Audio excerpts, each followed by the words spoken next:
ఆయన వాక్యమును ధ్యానించడం అది మనకు ఆశీర్వాదం. నిర్లక్ష్యం చేయకండి. ఏం జరిగింది? పోయిన వారం చెప్పాను కదా, బెత్షెబా ఎవరో కనుక్కున్నాడు. నెంబర్ 1, బెత్షెబా అహీతోపెలు అనే మంత్రి యొక్క మనవరాలు. నెంబర్ 2, ఎలీయాబు అనేటటువంటి బహునమ్మకమైన సైనికుని యొక్క కూతురు. నెంబర్ 3, దావీదు కోసం, దావీదు యొక్క రాజ్యం కోసం ప్రాణాలు తెగించి పోరాడేటటువంటి నిజాయితీ పడినటువంటి సైనికుని భార్య. తన మంత్రి మనవరాలు. తన సైన్యంలో 37 మంది ముఖ్యులలో ఒకడైన ఎలీయాబు కూతురు.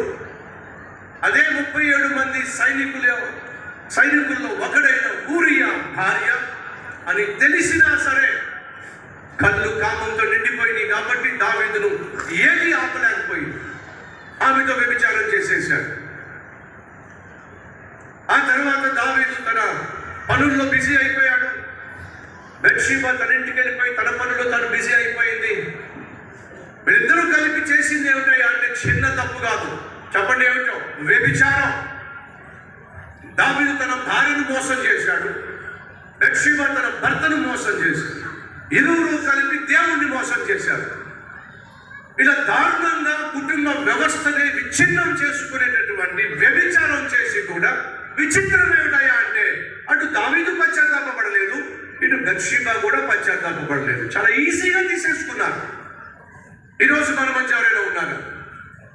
చదువుకుంటున్న తమ్ముళ్ళు చెల్లెళ్ళు ప్రమాదమా అని చెప్పి చదువును, భవిష్యత్తును, యవన ప్రాయాన్ని పనంగా పెట్టి పిచ్చి పిచ్చి పనులు చేసేవాడు. పెళ్లి కాక మునిపే స్టూడెంట్గా ఉన్నప్పుడే ఎవరో ఒక అమ్మాయిని ప్రేమిస్తున్నాడని చెప్పి, ఎవరో ఒక అబ్బాయిని ప్రేమిస్తున్నాడని చెప్పి వాడితో పాటు దాంతో పాటు చట్టా పట్టాలు వేసుకుంటూ విచ్చలవిడిగా తిరిగేవాళ్ళు కొందరైతే, పార్కుల్లో తిరిగేవాళ్ళు మరికొందరు, రిసార్ట్లకు వెళ్ళి తిరిగేవాళ్ళు మరికొందరు. ఆఖరికి ఎలా తయారయ్యారంటే పెళ్ళే కాకుండా భార్యాభర్తలుగా చలామణి అయిపోతున్నారు.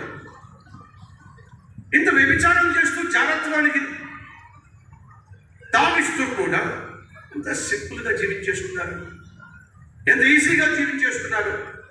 ఏమీ కానట్టు, ఏమీ చేయనట్టు, ఏమీ ఎరగనట్టు. భార్యను మోసం చేసే భర్త ఒకడైతే, భర్తను మోసం చేసే భార్య, వీళ్ళిద్దరూ కూడా ఒకరిని ఒకరు మోసం చేసుకుంటూ అక్రమ సంబంధాలు పెట్టుకుంటూ ఏమి ఎరగనట్టుగా మళ్ళీ ఇంటికి వచ్చి కాపురం చేసేస్తున్నారు. ఏమి ఎరగనట్టుగా మందిరానికి వచ్చి మళ్ళీ సేవలో పాల్పంచుకునే వాళ్ళు కొందరైతే సంఘానికి వచ్చి ఎంతో అద్భుతంగా పాటలు పాడుతూ వాక్యం చదువుతూ ప్రార్థన చేసేటటువంటి భక్తులుగా నటిస్తున్నారు.